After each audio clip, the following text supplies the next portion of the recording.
I just want to say welcome. I couldn't write anything because every time I started writing, I could only write about 3 sentences and then I would get brain freeze. But I want to do something that is very new to me, so you have to give me a minute. Okay, we're gonna start here. Where's Dawit? Dawit, come join me, please.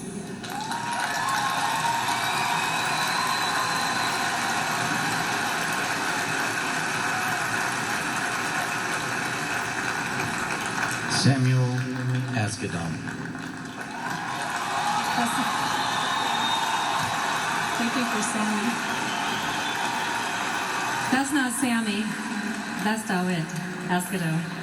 That's Sammy's dad. That's Ermias' dad.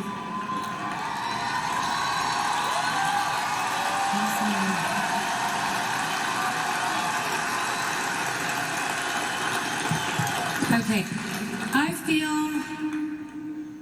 I know that we are all divine creatures.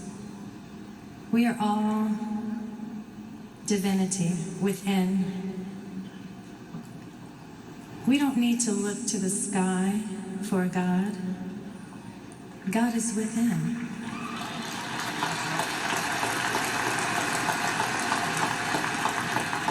I have perfect peace.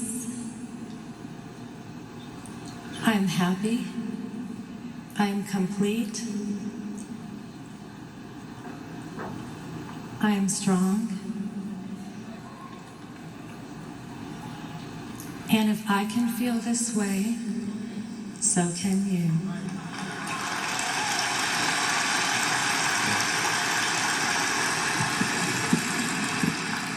We call on the Creator of everything and on Mother Earth who sustains us.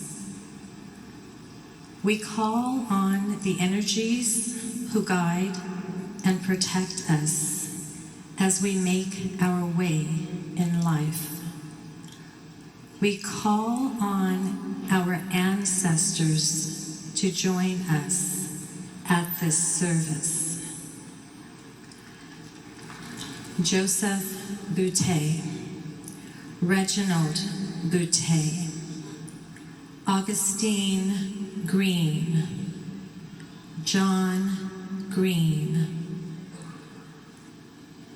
Asgadon, Gabriel, Gesai, Asgadon, Masfin, Asgadon, Amleset, Gabriel, and Alam Geltke. Okay, and we ask those ancestors. Okay, first of all, I'm supposed to say Ashe. So we call on the ancestors, so say Ashe. And now I pour libations to the ancestors.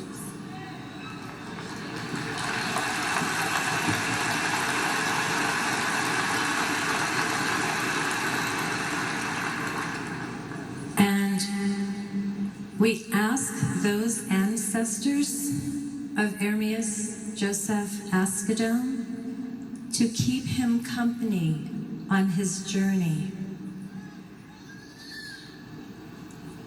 And we ask them to be there. I would ask that all of our ancestors guide and protect us and give us the gift of perfect peace. I pour libations, Ashe.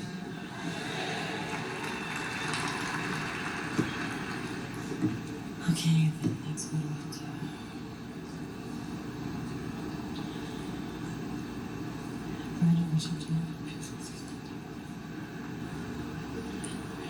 Okay, I'm new to this, and I think that that's all, but I hope that you get the understanding that we're calling those ancestors into the service. And so we are also asking for Ermias to have safe transit to his final resting place. And so when he reaches his resting place, we are also asking for these ancestors to greet him.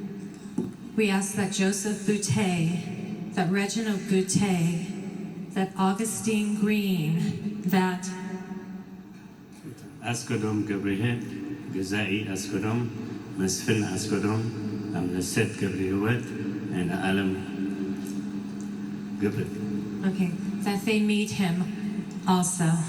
Ashe.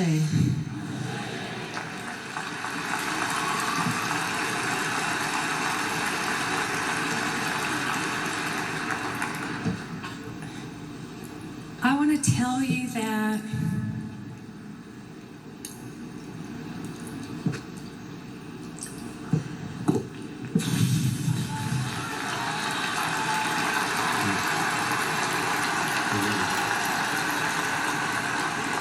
to tell you that I stand a witness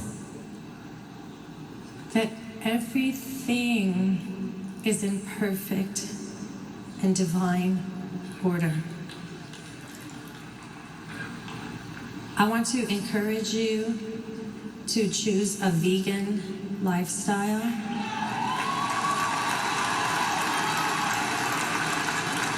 I want to encourage you to limit your use of alcoholic beverages and narcotic substances. I want to tell you that we come from royalty and regality. I want to tell you that we are very loving and kind and spiritual race of people. I want to tell you that we are very traumatized and we are very pressurized people. I want to tell you that I didn't have an easy life. My dad was a functional alcoholic, and since the time I was 5 years old, I would had a lot of problems, and I knew that I was witnessing domestic violence, and I promised that I would never do that. I ended up marrying a man who abused me, and everything that damaged me damaged Ermias. I conceived Ermias on my birthday, November the 15th. He was born exactly 9 months to the date after I conceived him. Ermias was so close to me spiritually. I felt him coming. I knew that I was going to get pregnant on my birthday. And I did, and Ermias came. I had not slept for 2 weeks leading up to this event on Sunday. But the Spirit spoke to me on Sunday morning at 5:30 a.m. and had me ask, "Why is your spirit troubled?" My mother called me and told me that she thought that there was a problem at the shop because Samuel had gotten up and run out of the house without saying a word. When I went there, I had perfect peace. When the police officer told me that the person had been shot was Nipsey Hussle, my spirit said, "Oh, that's it." Okay? So I just encourage, I never thought, I've started going to an African spiritual science church, and that resonates with me. That resonates with me. It's called Carest, K-R-S-T. You can go online and listen to their archive podcasts, okay? Ermias was he had such beautiful energy. He's intelligent, he's radiant, he's a superhero. I'm gonna tell you a story. I was living as a single mother with the boys, and I just thought that I didn't need a man. because I could make my own money.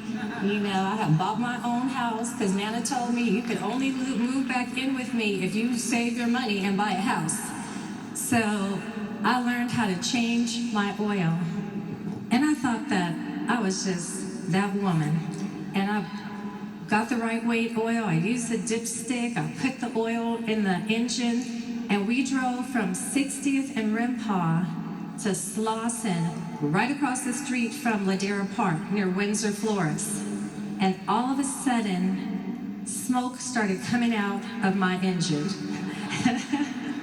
My engine was on fire because I had forgotten to replace the cap on the oil receptacle. So the oil had spewed out all over my tubing and everything, and my engine was on fire. Do you know that Ermias did not hesitate? He was like 8, 9, or 10. He hopped out of the car. He ran all the way down the hill on Slauson in the middle of the street to the intersection of Slauson and La Brea, and there was a fire engine that was making a left-hand turn. The light turned from red to green, but I don't know how little Ermias commandeered their attention. They made a U-turn and came back and extinguished my fire. And do you know what? I was able to turn the car on and keep on driving. I didn't need to call AAA. Not a hose was busted. You know what I'm saying? And so I think that that's what I want to tell you guys now, okay? Our engine is on fire now. We're burning, but we're not destroyed.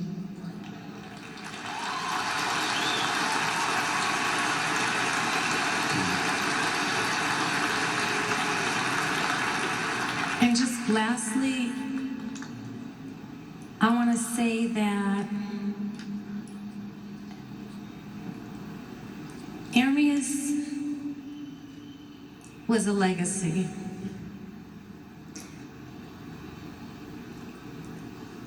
I feel as though, you know, when we had our closure conversations, my mother and I are very intuitive. We have a knowing of the coming and the going of death. And so we knew that death was coming to our family. My mother and I, we discussed it many times. So many times that we discussed it in the presence of Khalil. And my mother said that she had been praying that God would take her because she was the last of 9 siblings. Her 4 brothers and her 4 sisters had predeceased her. My father is gone. My brother is gone. My mom said just about all her neighbors have passed on. So she said when she talks to God, she tells him, I've lived a good life. I'm not afraid of death. So whenever you're ready to take me, I'm ready to go. My mother was so, that was her message. She's a junior pack rat, and I'm a senior. I mean, she's a senior pack rat, and I'm a junior pack rat. She's collected so much stuff in her house that her bedroom, you stub your toe just trying to walk from the door to her bed. So she said she's not going to sleep in her bedroom because the paramedics would have too hard of a time getting to her there. So Nana has actually been sleeping on the day bed in her dining room because she thought God was going to answer her prayer and take her first. But that was not God's divine perfect order, you see. He took Ermias. I think of Ermias, and I think that Ermias knew, and we knew too. We knew too. Ermias, he was the kind of person that he was very busy and, you know, had a lot of things going on. And I would text him, and he would answer all of my texts. And I would call him, and he wouldn't answer all of my calls. But all of a sudden, Ermias started texting me, hey, Mom, I love you. I'm just sending you some positive energy for your day. I hope that you have a beautiful day. I felt spiritually in my soul as if Ermias was going to leave. And we had closure conversations through text messaging with one another. And I think that Ermias knew too, because Ermias was doing things differently. My mother said that Ermias was going to her house with Imani every morning on the way to drop Imani off at school. And he was bringing Imani a drink. He was bringing my mother a green drink. And then he would tell my mom, "I love you, Granny." And he would give her a kiss, and he would tell her, "If there's anything you need, let me know." And I just told Ermias, I said, "Ermias, let me know." Now this was a Saturday before he passed. I said, "Ermias, let me know if you need me to pull up on you with some good, nutritious food." And then I wrote salad, and I had a little salad emoji, because he tells me I should open up a salad restaurant. I could kill the game. He loved my salads. And then I just told him my heart, and in my phone, Samuel's telephone number saved under heart. And I said, "My heart feels as if there's possibly heaviness in your heart and soul." And in my phone, Ermias' contact is listed under soul. And Ermias says, "No, Mom, I'm A1. That's what he would always tell me. No matter what was happening, he always told me, "No, Mom, I'm A1, because he didn't want me to worry. Ermias was very stoic, ever since a boy. Pain did not faze him. He took it like a champ, And he says, "I'm grateful. I have a studio again. I'm just happy and ready to work."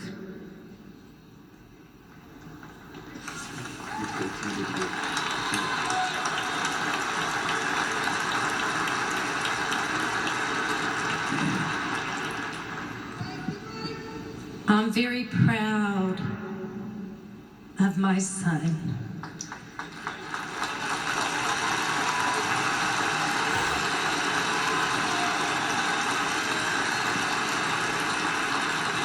My son, Ermias Joseph Ascadome, was a great man.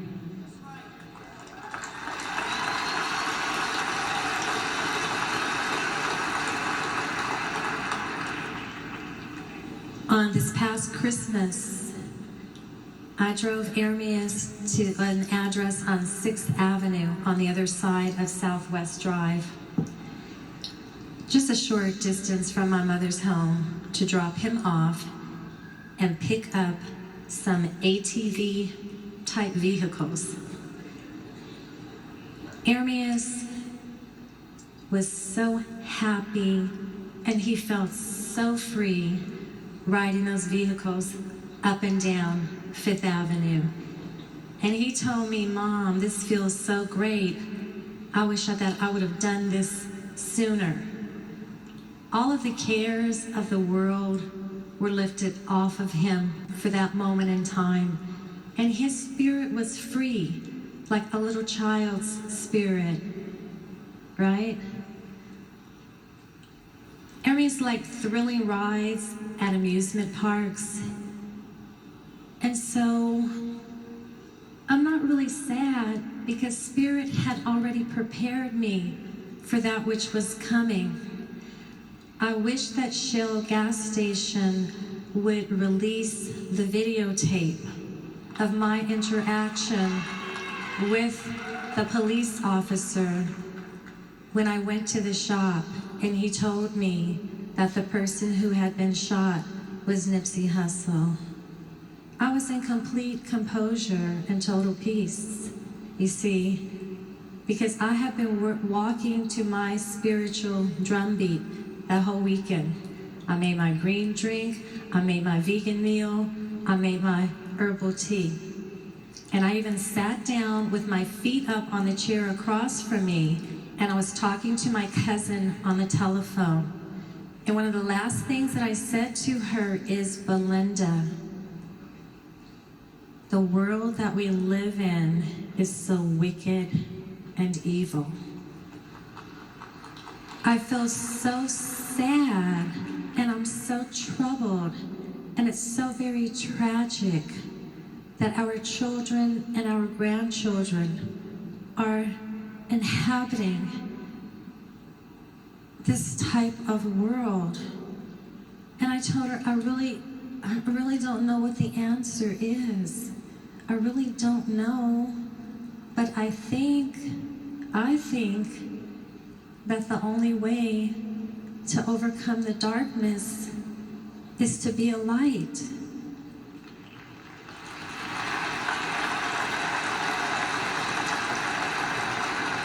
We have to be the light of change that we want in the world.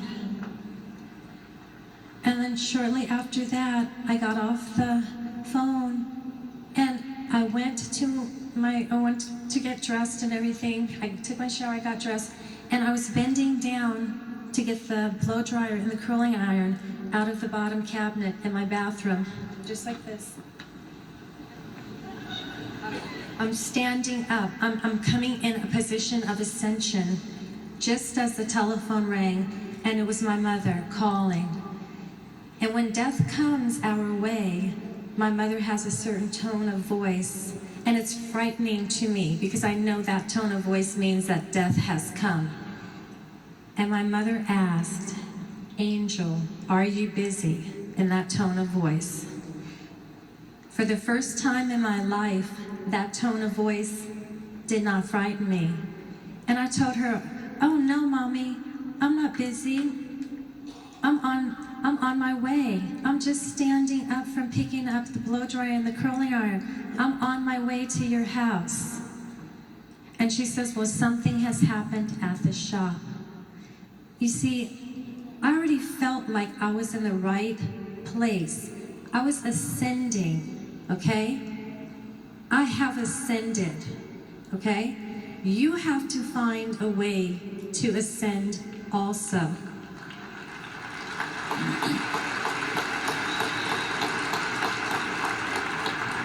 And that's all I can say. I just thank you.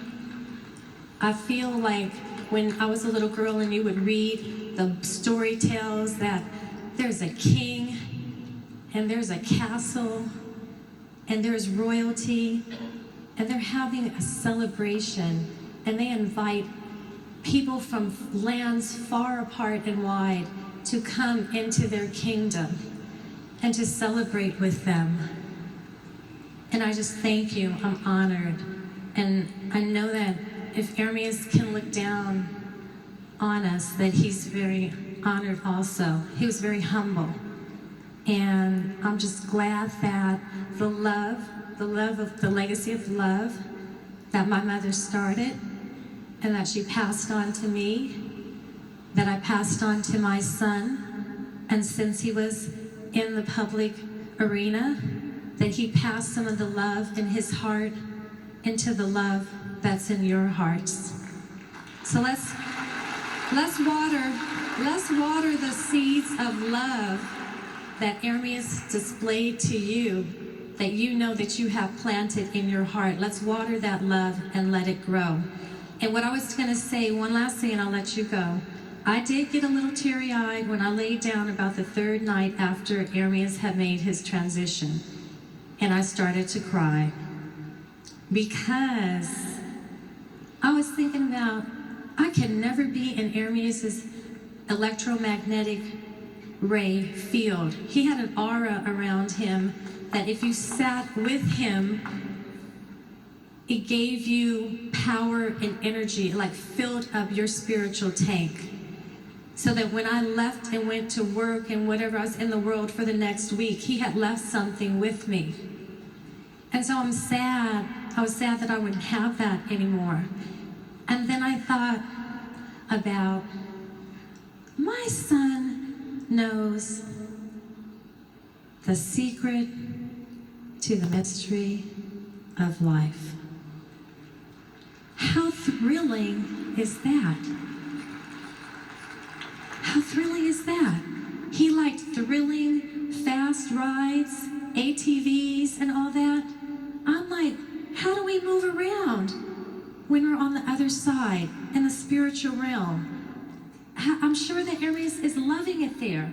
I think it's like a Pirates of the Caribbean ride. It's dark, and I always wanted to get out and get the jewels out of the treasure chest.